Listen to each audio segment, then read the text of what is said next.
Hey everybody, welcome back to Northernlion Plays The Binding of Isaac Afterbirth Plus. Excuse? This is the wrong save file. I was like -1 streak. That doesn't seem right. So on the last run, we did it as Lazarus. The game got mildly harder, if I remember correctly. Beat 2 levels without taking damage. Eve, Judas, Cain, Maggie, 7+ hard containers. How do we not have 7+ hard containers yet? Probably because we keep giving away our HP to deals with the devil. Kept 16 Minnesota. That's going to be our seed today. Nothing to concern ourselves with.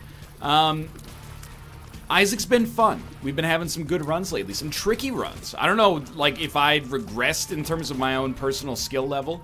One second, I find myself shouting here. That's usually an indication that I've got the game turned up too loud. Find myself talking over myself, which is normally not... I mean, it just gets you caught in this feedback loop where eventually you're like, you know, hey everybody, welcome to, you know, I don't want to do that. I want to have a voice when I'm 40 years old. Do I ever want to use it? No, preferably not, but I do want to still be able to talk if possible. Not that, like, it's an exhausting job necessarily, but you get the idea, you know. I would, if possible, prefer to keep my vocal health important. It's like, as I've gotten older, probably because I sit at a computer yelling into a microphone all day, there's 2 parts of my body I care about more than any else. What is that? Your heart and your kidneys? Nope. Heart and lungs? Nope. Brain and liver? No, of course not. It's my voice and my wrists.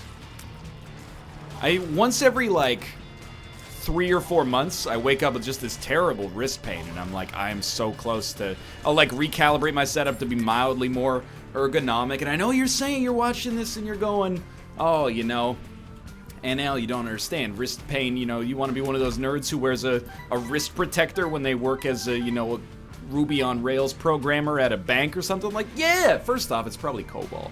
But secondly, yeah, I think I should get those wrist guards. It might be lame to look, I mean, it's certainly, you're not going to be like the coolest guy on the block wearing a wrist guard. On the other hand, you know, you might have wrists alive when you get to be, like, slightly older, and I think that's important.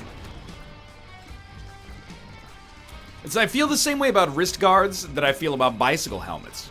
So many times I'll be in Twitch chat, people will be like, I don't wear bicycle helmets, I just choose not to fall off my bicycle. That's ignorant. You say, oh, what about seatbelts? They go, of course I wear seatbelts, I'm not an idiot. I don't find them too different. You know, sure, bad drivers could hit you even if you're driving well, but they could hit you on a bike too. Anyway, all I'm saying is wear a helmet. Do you need to have a wrist guard? Maybe, maybe not. Depends how much time you spend on the computer and the kind of setup that you got going on there, but I'm no longer concerned with looking cool. As an adult, I have to look cool only occasionally, let's be honest. I'm not trying to score acting roles. I'm not trying to sell you ebooks. I don't have to look cool. I just have to be comfortable, and having wrists back or alive when I'm in my middle age would be nice, you know? I throw a spiral with my imaginary child. That's a joke, obviously. I don't know how to throw a spiral. And in fact, I went to school in Canada because I'm Canadian. Nobody in my high school really knew how to throw a spiral. My high school has a football team, but they got one after I graduated, and apparently there's a long legacy of them stinking. Which is fine, you know? It's high school football in Canada. What's your upper ceiling? Probably playing college football in Canada. Wonder who's the best Canadian football player ever? I'm not saying in the Canadian Football League. Are there many Canadians or even any Canadians who've ever made a, you know, multi-year career in the NFL? This is an honest-to-God question. I don't know the answer. Let's just go fight Monstro. This is like run 7 or 8, so we gotta be getting pretty close to permanently unlocking Shoal, I think, which... I don't know, when do we unlock the Polaroid? When do we unlock, Shoal? When do we unlock the Cathedral? I don't remember. And I'm gonna try to avoid looking it up so I can continue to be a little bit surprised by what we're coming across here. I'm not insulting my countrymen, you know? We're just not, necessarily the greatest football or soccer players in the world. And we gotta accept that. We got ice hockey. We've had a great recent track record with ice hockey that I'm very appreciative of. I think this is our first Krampus fight. Oh, no. We fought him once before and unlocked Krampus's head. We need Lump of Coal. Jerk. You know what? This might be a good run to try to unlock Maggie at this point. What do we think about this? No? Okay. Anyway, we'll see. We got a good track record with ice hockey. I always end up being surprised in the Olympics as well, you know? They'll be like, oh, the #1 biathlete is from Canada. And you're like, I had no idea. It's honestly a major surprise to me. It turns out behind the scenes, we got people apparently training for the Olympics or something. I always thought you just sort of showed up and were good at it. It's a joke, of course. I will give this a shot, and a huge fan of what we got out of that. Actually, now unironically, a huge fan of what we got out of that. You're not gonna let me gain access to the item room, huh? It's a little bit of a jerk move, I'm gonna be honest. I'm gonna try for a secret room here. I am going to try for a secret room here. We already tried here and it wasn't there, so sadly, I think we're just out. I did open a golden chest on the last floor, so I have to admit responsibility to some degree. It's very unfortunate. At least we got a really good item, so we don't feel too bad about it, but it's kind of a bummer. Are angel statues, like, do they even exist in our game right now? I'm not sure. I want that. I want all of that as well. Not too much I can do about it, though. I think. I've got an honest-to-goodness question. When the hell will it end? What are you talking about, Northernlion? Current events? Political stuff? War? Famine? Disease? No! Movie theater snacks. I've grown up, you know, I've been on this great earth for 28 years. When I was a kid, you go to the movies, you get popcorn. That's it. They got popcorn, sodas, and candies. Got a little older? First evolution. Nachos, hot dogs, hamburgers, pizza slices. They installed a Slurpee machine. And even then, I didn't stand up. I didn't say, what are we doing here? Are we getting away from the things that are important? Instead, I just toughed it out. Sometimes I even got a Slurpee myself. I gave in to the temptation. Now science has gone too far. Our movie theater has a Starbucks in it. I can't help myself. You want to get like a, hey, can I get a venti Americano? It's 10:50 p.m. I want to pee 19 times while watching Spider-Man Homecoming, which I thought was a genuinely delightful, fun movie that, in my personal opinion, was about an 8.5 out of 10. One of the most enjoyable Marvel movies of the year. And we can say that now because there's like 20 a year. I liked it, I think, a little bit more than Doctor Strange, even though Doctor Strange was still good in my opinion. I liked it a lot more than Guardians of the Galaxy 2, even though I did like Guardians of the Galaxy 2 as well. I'd give it #1 out of the last 3. Am I missing? I'm not counting Logan. Logan is transcendental. It's otherworldly. It's haunting. Now, went to the movie theater last. I wasn't even talking about the Starbucks. I didn't actually get a coffee at 11 p.m. That's ridiculous. Plus, it was like $8. I'm not paying $8 for coffee. Not until they, you know, rolled out of Twitch Prime at least. They now have flavor boosters for popcorn. When you get popcorn, they go, oh, do you want some flavor boosters? I said, of course, the rational thing. What the heck is a flavor booster? And the person behind the cash didn't even have the decency to explain it to me like a human being, like I'm anything more than cattle to them. She just picked up this little laminated placard she had and pointed at it, and she was like, you can get, you know, M&Ms or score pieces in your popcorn. And I said no, because that's too far. I don't think you can just put one food into another food and call it a booster. I don't think you can put a hot dog inside of a pizza crust and say it's a crust booster. I'm trying not to give Yum Brands any ideas here. That was close. Candy on the side? Sure. But even then, I start to call into question if whether or not we really need this as a society, you know? Thank God. That's a great opportunity for us. I don't not care about compost, but I wanted to see if there's a spirit heart in here. Already, the #1 coupon at the movie, or #1 combo at the movie theater is too much for one person to eat. Probably too much for 2 people to eat. It's one, like, 22-gallon soda You say gallons because it makes it sound larger. It's 4 centiliters. No, it's like it's a very, very large soda, like an oil drum filled with Pepsi. A medium popcorn, which is the size of the Hubble telescope, which I'm assuming is large, but I've never actually seen it in real life. And then a small candy of your choice. It's too much. It's too much food to eat over the course of 2 hours and like still feel good about. Keys, please. Very key bereft run. And then you want to put some candy into the popcorn as well? It's ridiculous. You need to start making longer movies to make that a cost-effective decision. Like, if I went to the theater and we were watching, like, Battleship Potemkin, I might consider it, but apart from that, it's not conceivable. It's like a 2,300 calorie snack. But I can't resist, and this is where it all comes back around. I think I am a strong person in many ways. I don't get rattled easily. I have resilience. I'm not prone to lashing out. I'm not quick-tempered. I try to make responsible decisions. If you put a bag of popcorn in front of me, I can't not eat all the popcorn. I will eat all the popcorn until I feel physically ill. I don't know if it's like, you know, thanks a lot, ancestors. Back in the day, we lived on like a corn plantation, you know, in what is now Idaho or something like that. All my ancestors ate was corn all day, of the popped variety, and now I inherited this, like, you know, biologically or evolutionarily redundant preference for corn. I don't even like corn that much. Like, of course, Jonathan Davis's band is amazing, but corn on the cob, I'm for it. Corn just, like, you know, shaved off the cob and then served on the side of a meal, I'm okay with it, but it's not my favorite. But for some reason, popcorn, and by some reason I mean obviously heat, butter, and salt, I can't resist. They're on the same level as like tortilla chips for me.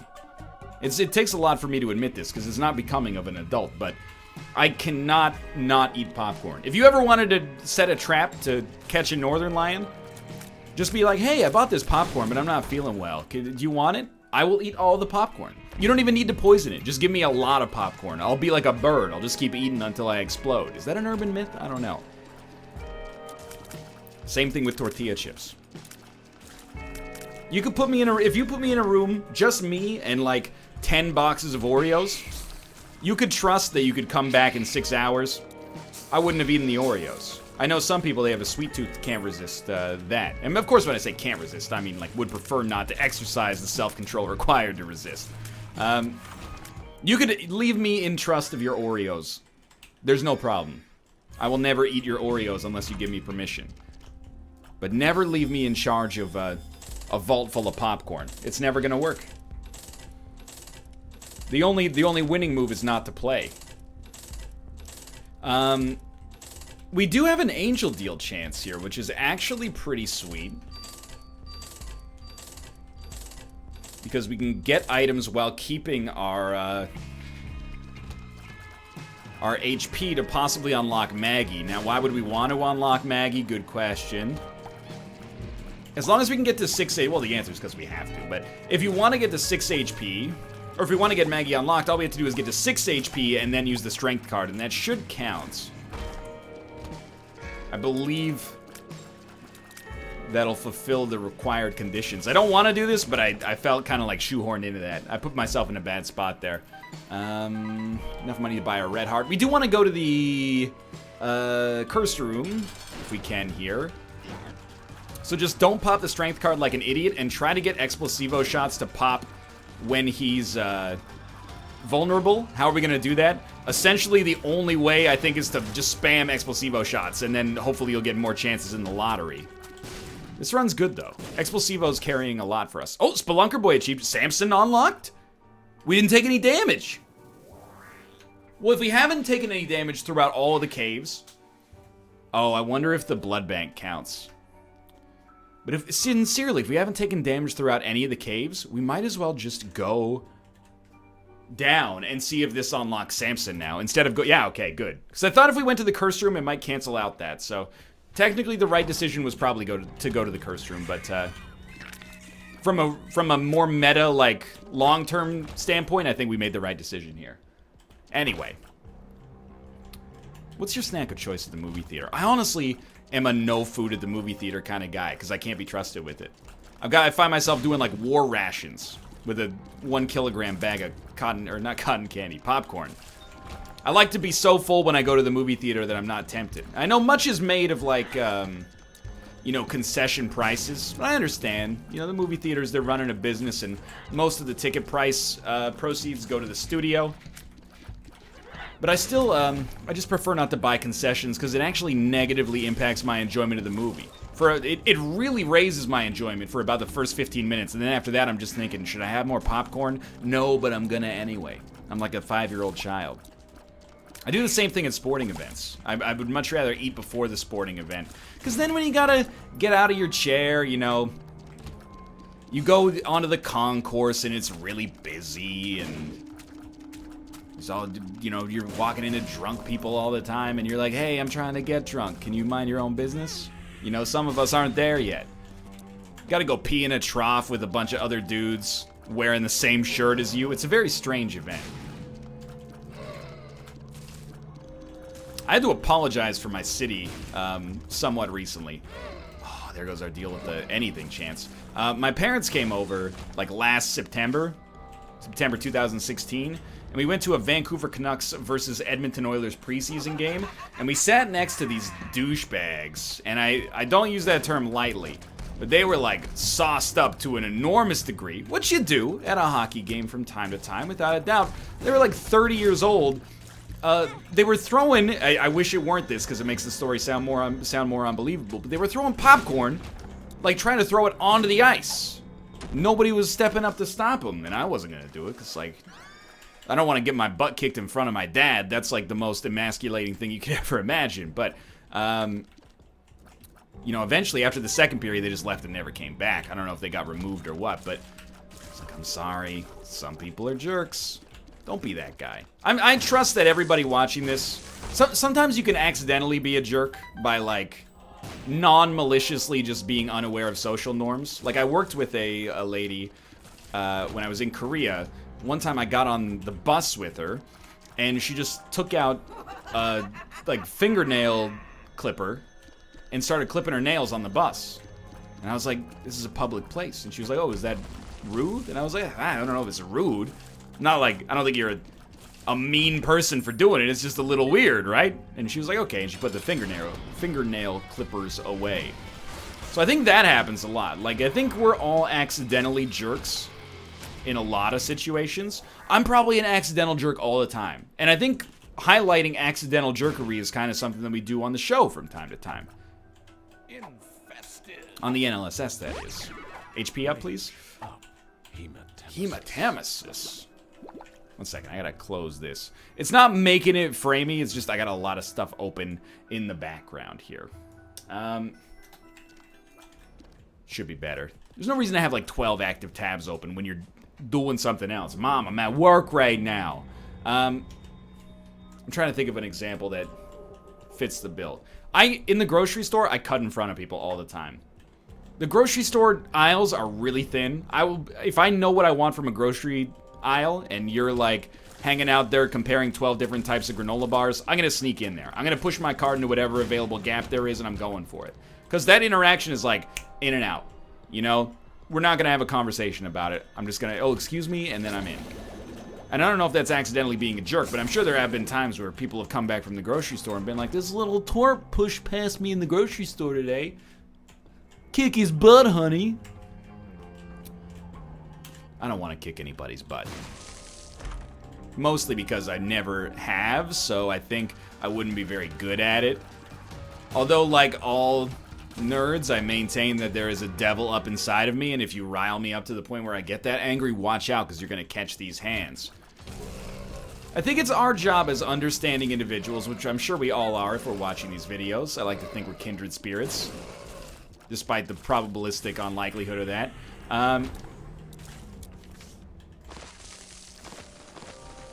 I tried. We've got to separate accidental douchery from purposeful douchery, malicious douchery. This is a real story that I know is going to sound suspiciously fake. We got our car like 2 years ago, It was maybe a week after that. We were driving in downtown Vancouver. It's a bit of a madhouse. Kate is trying to change lanes. So she puts on her left signal light, looks to, checks her mirror, checks her blind spot, tons of room. She goes to get into the lane. The car that was behind her in the other lane that she wanted to get into sped up, blocked her position, and then looked over. I was in the car with her. Looked over and did like a no, no, no gesture with their hand. Like as if like, oh, you thought you could pass me? That is such malicious douchebaggery that you just, first off, in one way, you've got to admire it. You got to be like, oh my God. You actually just don't care about being a good person. And in a way, I wouldn't say I'm admirant of that.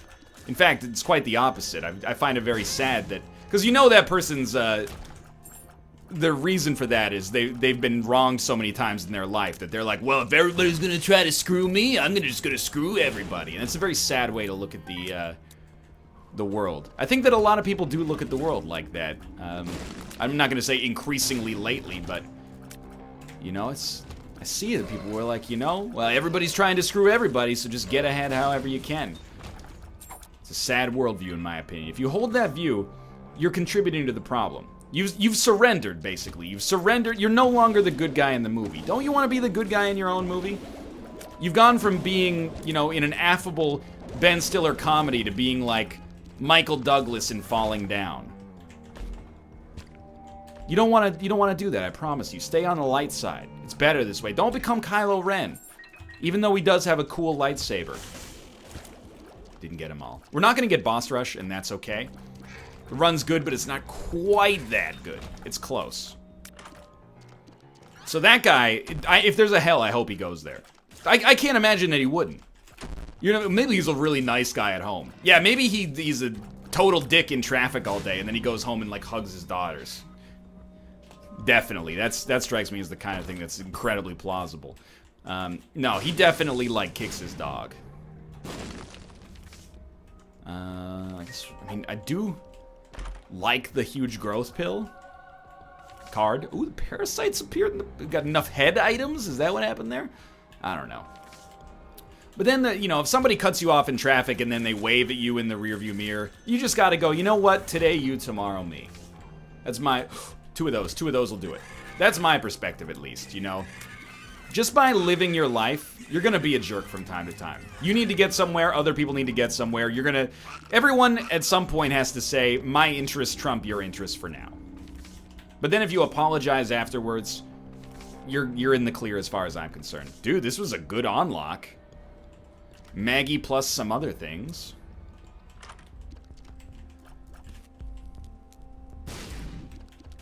What do I care about more options? We've seen all the item rooms. That's an old NL mistake. We're trying to separate that. No more old NL mistakes.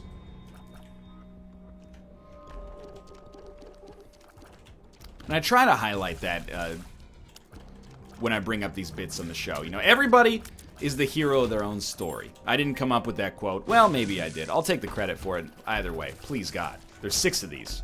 There's got to be some guppy items. There's 1. I'll settle for 2. I'll still settle for 2. I'll settle for 1, it turns out. So I think when people are, mild jerks, you can mind it for humor a little bit, but you can't, don't genuinely get mad about it. And if someone's like a real jerk, if it only affects you in a way that's minor, I think you just gotta laugh. Like when that dude cut us off in traffic and did the no, no, no gesture, I just laughed, because I was like, oh my God. This guy has never had a blowjob. That wasn't actually the first thought that came to my mind, but I was like, something's wrong with this guy. If he's passed on his genes, I hope your kids hate him. Wait, let me rephrase that because it's very inelegant. If he has kids, I hope his kids hate him. Because that means his kids are good people. I don't wish their kids to suffer by hating their dad. But if their kids love their dad and they're of a certain age, like above a certain age, they have a certain level of autonomy, you've just introduced more douchery into the world. So I hope your kids have grown up enough to hate you, and they've decided not to become like you. In that vein, and that vein only, you've succeeded as a parent. Look, I don't know. Maybe he's a good dad. Probably not, though, because I only know one thing about him, and it makes him look like a terrible person. Anyway. All I'm saying is that I wish he was dead. I'm not hoping that he dies. I just wish that he had never existed in the first place. Not because it would make my life better, but because planet Earth would be better not having this individual.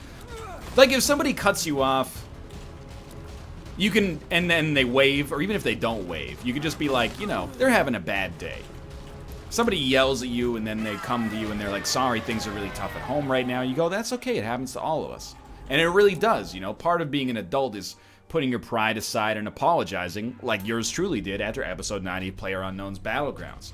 You know, everybody's gonna have times where they're gonna get mad, react in a way that is not appropriate, and what separates the juvenile from the mature is having the nuts to apologize effectively and say that I was wrong and that was a inappropriate reaction. But if you cut someone off in traffic and you do that's like second degree douchebaggery. You've dedicated, that's probably like the 30th time you've done that maneuver. You've dedicated yourself to being a jerk. And it's the thing that bothers me. If he had been in like a Lamborghini, that would have been one thing. He was in a BMW. It's an expensive car, but not expensive enough to be like, hey buddy, let's compare who has more Twitch Prime subscriptions, okay? Like, if you're driving the Pope Mobile, if you're driving anything with Mobile, and that includes the Oscar Mayer Wiener Mobile, then you get to do the That's a high status vehicle. If you're driving a BMW like 75,000 other people in this city, you don't get to do the Not with feeling good about it. So anyway, if we have like, if we ever invent time travel, I think I'm just gonna make sure I'm driving and then run him off the road and then punch him in the face and then get back in the time machine and then go back and run the events through the way they actually happen in real life so that in my mind I get the satisfaction from punching him in the face, but I face no consequences for the actions and mostly just get to have enjoyed a guilt-free little jerk bash session, which is not an expression that makes any sense, but I digress. It stuck with me because it's just it's a level of heightened nonsense that I cannot. It's so cynical. Plus, I don't know what that dude's gonna do when we get self-driving cars. That's the guy I think of when I see that Lexus ad on TV. That's like, enjoy the thrill of driving while you still can. I think of that, and I think of you know, your car skidding on black ice, crashing into the median, and then rolling over 180 degrees in the desolate winter, you know, wonderland of the Sea to Sky Highway. Enjoy the thrill of driving while you still can. Oh my god! Anyway, I'm pretty excited for self-driving cars. We've touched on this many times in the past, though. I'm not anti-driving. The thrill of the open road when there's no other cars around you, you can really let it rip Red Barchetta style. There is something you know, intoxicating about it. It's an aphrodisiac. Don't even try it, buddy. You know how many times I fought you, bloat? You cannot best me. I know you inside and out. Mom's contact. We get the mom transformation? We did get the mom transformation. We're getting like 5 unlocks per run. I'm just not sure the juice is worth the squeeze, you know? When it comes to driving, that is. It's like pooping. Sometimes a poop can be enjoyable. This is getting to be a little bit of a gross episode. Oh. Sometimes a poop can be enjoyable, but Bear asked a question on the NLSS. He said, if you could get a procedure done that made it so you never had to poop, and your body just ran at 100% efficiency, would you do it? And I thought about it, because you know, I like to give these questions the level of detail and attention that they deserve. And I said yes. Here's my reasoning in greater detail. Do I sometimes enjoy a bowel movement? Yeah. Yeah, I do. I'm not ashamed to admit it. I think when you get a particularly nice one, not only does it feel good on a physical level, like you're getting a sense of relief, but then beyond that, you feel good on like a higher plane. You're like, I must have eaten well. My body is responding to what I've eaten. And as a result, I've made good decisions. So you're like, thank you, past me, for eating enough fiber. It's a very fulfilling thing. However, do I enjoy pooping more than not pooping? Because I enjoy doing... I don't work at an office job anymore. When I worked at an office job, it was the easiest decision of my life. Of course I would not sew up my butthole. Because I'd take advantage of the 10 to 15 minute defecation breaks you can take once per day at work without your boss starting to ask questions. That's when I beat Mega Man 2 on my old LG chocolate phone. Chocolate phone. Don't you dare leave it at home. Chocolate phone. Your poop breaks will be very boring now, chocolate. Anyway, it wasn't a phone made out of chocolate. It was just called an LG chocolate. Lol, I had that phone in 3rd grade. Yeah, okay, well, you know what phone I had in 3rd grade? A freaking landline. You know what we called caller ID back then? Recognizing the voice of the person on the phone before they told you who it was. Here's how a phone conversation went in, like, you know, the year 2001 most of the time.